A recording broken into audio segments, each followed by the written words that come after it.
안녕하세요. 수요일엔 바다톡톡 도입 강연을 맡은 김천 녹색미래과학관 강사 박혜성입니다.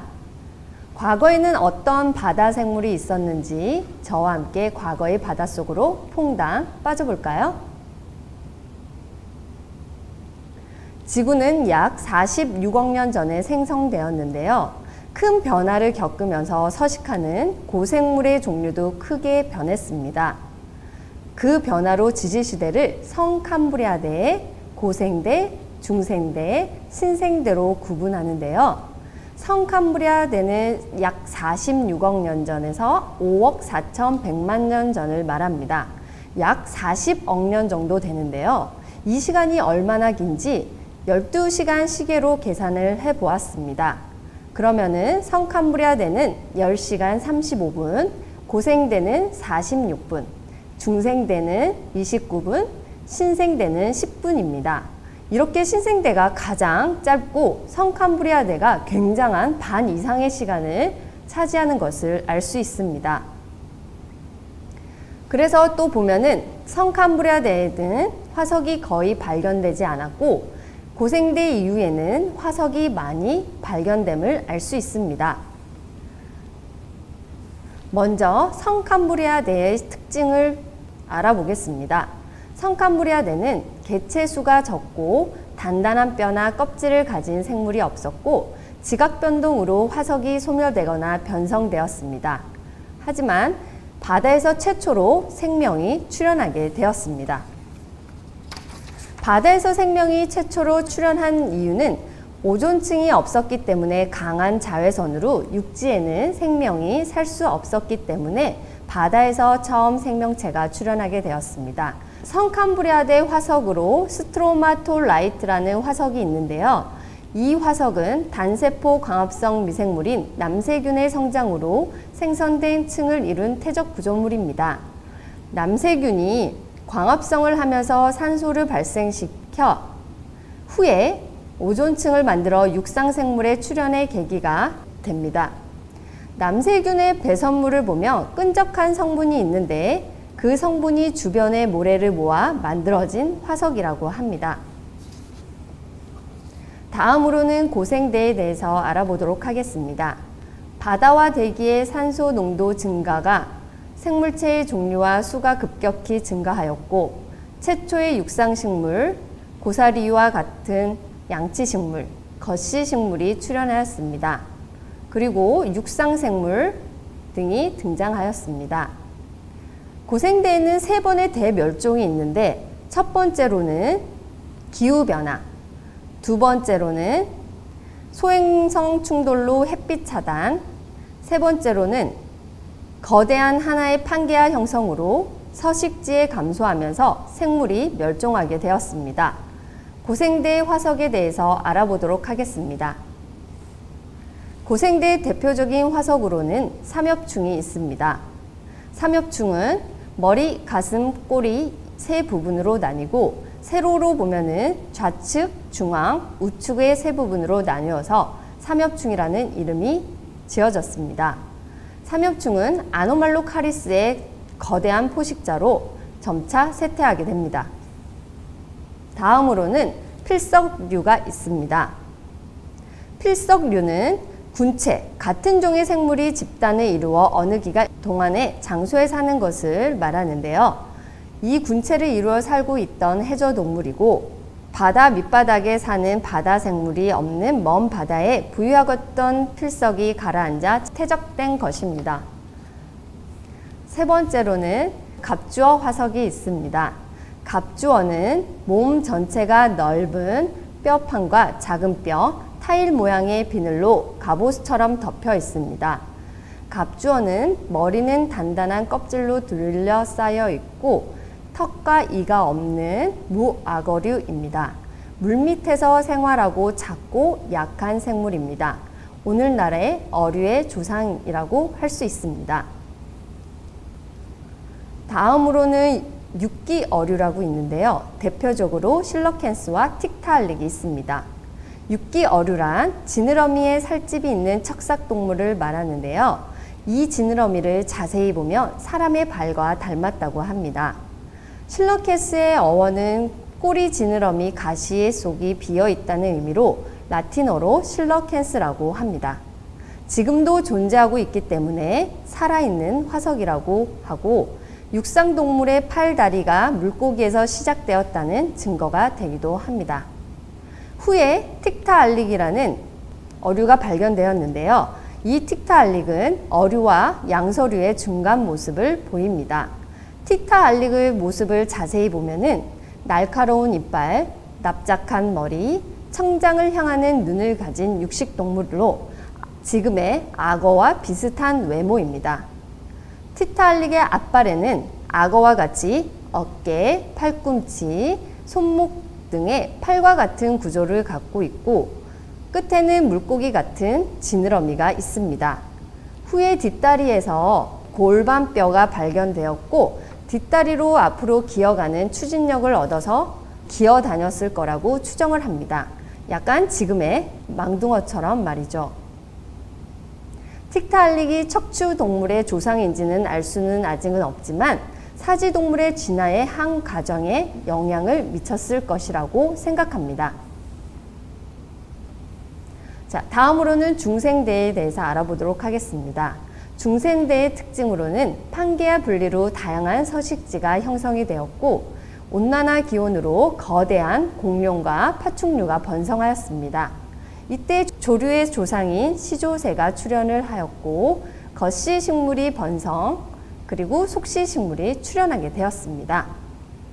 중생대의 대표적인 화석으로는 암모나이트가 있습니다.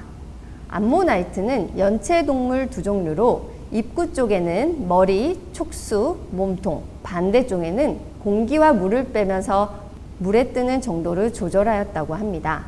지금의 앵무조개와 비슷하게 생겼습니다. 다음으로는 신생대의 특징에 대해서 알아보도록 하겠습니다. 신생대는 지질시대 중 가장 짧은 기간이었고 판의 충돌로 알프스 산맥과 히말라야 산맥 형성이 되었고 지금의 비슷한 대륙 분포를 갖고 있습니다.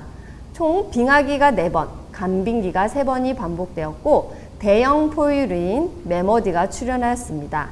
바다에서는 화폐석이 풍부하였고 꽃이 피는 식물 또는 속시 식물이 번성하였습니다.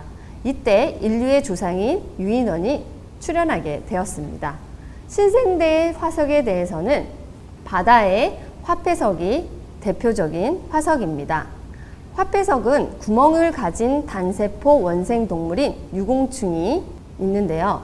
얘를 단면을 자르면은 공기가 이렇게 뽕뽕뽕뽕 뚫려 있다고 유공충이라고 합니다. 그러면 한번 우리 중생대의 암모나이트와 고생대의 삼요충 석고 방향제를 만들어 보겠습니다. 자, 먼저 종이컵에 석고 가루를 반 정도 이렇게 채웁니다. 이 반 정도 양이 한 개를 만들 수 있기 때문에 자, 2개를 만들 거예요. 자, 먼저 이 물은 4분의 1 정도를 종이컵 석고 가루의 반이 있는 곳에 4분의 1 정도만 붓겠습니다. 그리고 나무 막대기로 이렇게 저어줍니다.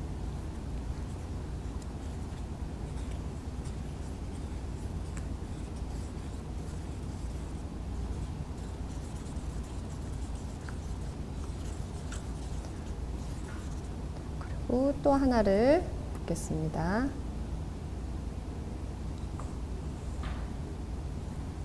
저어줍니다.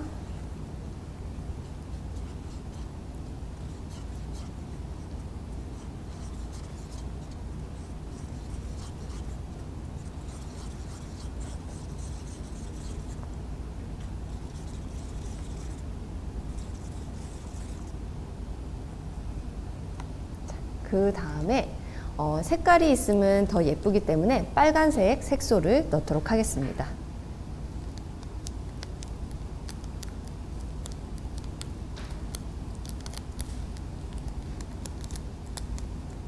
그리고 저어줍니다.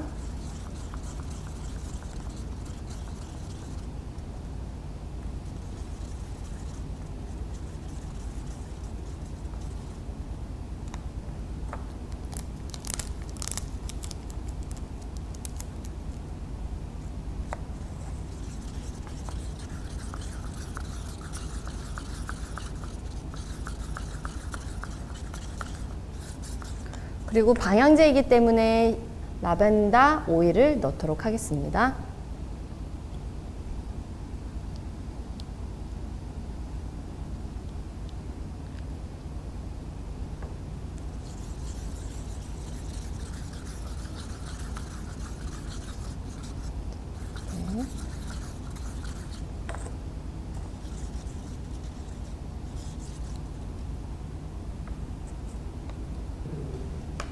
삼엽충 틀에 먼저 석고를 붓겠습니다.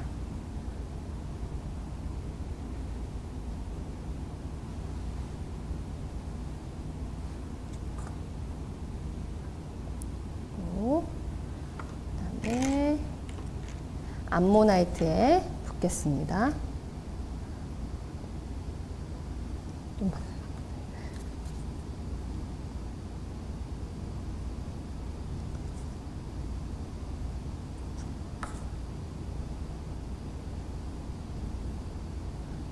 그리고 이 빨대는 열쇠고리를 이렇게 만들기 위해서 구멍을 뚫는 역할을 하도록 하겠습니다.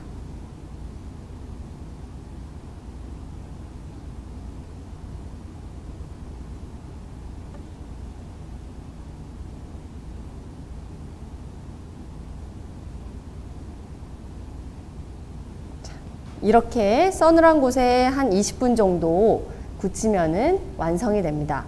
굳은 후에 이 빨대를 뽑아주면은 구멍이 뚫리게 되는데 거기에 열쇠고리를 끼우면 됩니다. 20분이 지났습니다. 이제 석고 방향제가 굳었는데요. 자, 빨대를 빼고 이렇게 하니까 이렇게 딱 나왔습니다. 자, 빨대를 꼽은 부분이 구멍이 났죠? 여기에 열쇠고리를 끼워서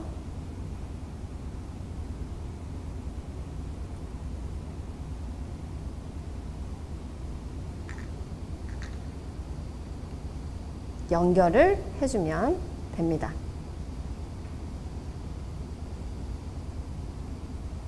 이렇게, 그리고 삼엽충도 빼고 열쇠고리를 끼우도록 하겠습니다.